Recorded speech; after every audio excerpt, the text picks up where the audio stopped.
پھر جب اللہ تعالیٰ ان کو نجات دے دیتا ہے تو ملک میں ناحق شرارت کرنے لگے ہیں۔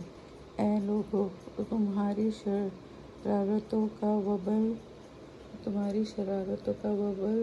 تم ہی کو بھگتنا ہوگا۔ تم دنیا کی زندگی کی منافع اٹھا رہے ہو، پھر تم کو ہمارے بھی پاس لوٹ کر آنا ہے، پھر ہم تم کو بتا دیں گے جو تم کیا کرتے تھے۔ بے شک دنیا کی مثال میں سی ہے کہ ہم نے ان کو آسمان سے برسایا، پھر اس کے ساتھ زمین کی نباتات خوب گنجن ہو گئی، جس کو آدمی اور جانور کاٹتے ہیں، یہاں تک لے چکی زمین اپنی رونق اور خوشنما ہو گئی، اور اس کے مالکوں نے سمجھ لیا کہ سب ہم اس پر بالکل غالب ہو چکے، تو رات کو یا دن کو ہمارے حکم عذاب آ پہنچا کہ ہم نے کاٹ کر اس کو ایسا صاف کر ڈالا جیسے کہ وہ وہاں تھی ہی نہیں۔ اسی طرح ہم غور کرنے والوں کے لیے اپنی قدرت کی نشانیاں کھول کھول کر بیان کرتے ہیں، اور اللہ تعالیٰ سلامتی کے گھر کی طرف بلاتا ہے اور جس کو چاہتا ہے سیدھا راستہ دکھا دیتا ہے۔ جو نیک کام کرتے ہیں ان کے لیے بھلائی ہے اور اس سے بھی زیادہ ہے، اور ان کے چہروں پر نہ تو سیاہی چھائے گی اور نہ ذلت۔ یہی لوگ جنت والے ہیں، وہ اس میں ہمیشہ رہیں گے، اور جو لوگ برائی کرتے ہیں تو برائی کا بدلہ اس کے برابر ہوگا، اور ان کے چہروں پر ذلت اور رسوائی چھا جائے گی، اور اللہ سے ان کو بچانے والا کوئی نہ ملے گا کہ اس کے چہروں پر سیاہی گویا اندھیری رات کے ٹکڑے مل گئے ہے۔ یہی دوزخ والے ہیں، وہ ہمیشہ اس میں رہیں گے، اور جس روز ہم ان سب کو جمع کریں گے، پھر ہم مشرکوں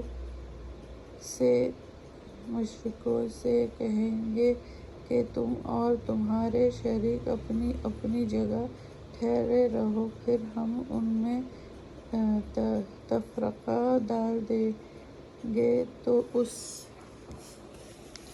کے شریک ان سے کہیں گے تم ہم کو تو نہیں پوچھتے تھے، تو ہمارے اور تمہارے درمیان اللہ گواہ کافی ہے کہ ہم تمہاری عبادت سے بالکل بے خبر تھے۔ وہاں ہر شخص اپنے اعمال کی جو انہوں نے آگے بھیجے تھے جانچ پڑتال کرے گا، اور اللہ اس طرف جو ان کا حقیقی مالک ہے لوٹا دیا جائے گا، اور جو معبود انہوں نے تراش رکھے تھے وہ سب ان سے غائب ہو جائیں گے۔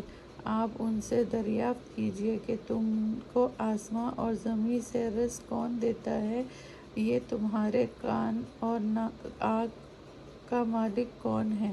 اور جاندار کو بے جان سے کون پیدا کرتا ہے، اور بے جان کو جاندار سے کون پیدا کرتا ہے، اور تمام کاموں کا کون انتظام کرتا ہے؟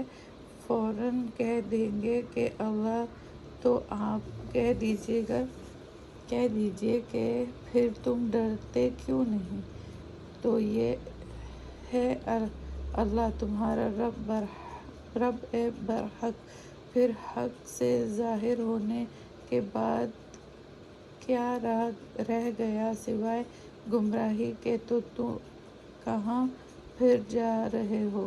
تو اسی طرح آپ کے رب کی یہ بات تمام نادانوں کے حق میں ثابت ہو چکی کہ یہ ایمان نہیں لائیں گے۔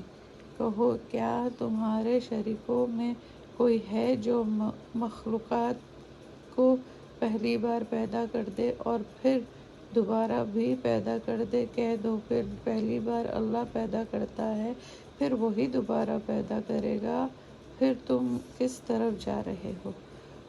آپ اس سے دریافت کیجیے، کیا تمہارے شریکوں میں کوئی ہے جو حق کا راستہ دکھائے؟ کہہ دیجیے کہ بس اللہ ہی کا راستہ دکھاتا ہے۔ کیا پھر جو شخص حق کا راستہ دکھائے وہ اس قابل ہے کہ اس کی پیروی کی جائے، یا وہ جو اپنی آپ ہدایت نہ پائے جب تک اس کو ہدایت نہ دی جائے؟ تو تم کو کیا ہو گیا ہے؟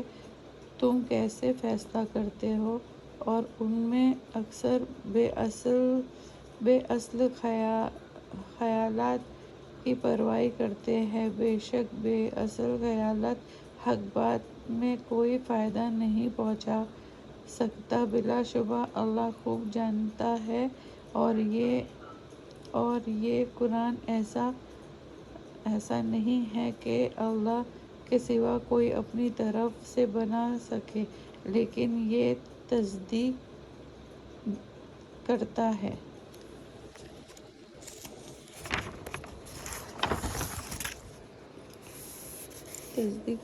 ہے اپنے سے پہلی کتابوں کی اور تفصیل بیان کرتا ہے ضروری احکام کی۔ اس میں شک نہیں ہے کہ یہ تو رب العالمین کی طرف سے ہے۔